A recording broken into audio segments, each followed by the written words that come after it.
Magandang araw sa inyong lahat. Ako naman ay patungo naman sa akin sa trabaho.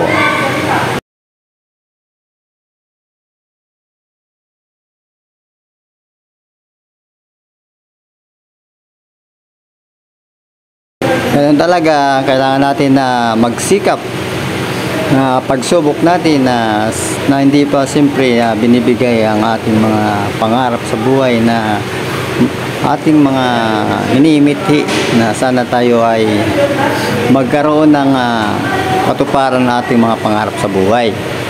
So kailangan natin na papasok tayo at ingat-ingat tayo sa pagbiyahe siyempre. Kailangan natin na magdadasal pag umaalis at pag-uwi sa trabaho. Kaya katulad na to,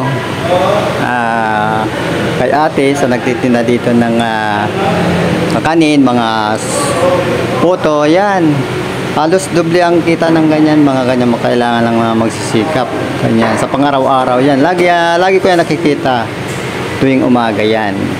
Araw-araw niya ginagawa yan, siyempre sa kanyang pamilya, sa mga anak, sa nag-aaral. Ginagawa niya lahat ito, basta maging masipag lang talaga sa pagtitinda.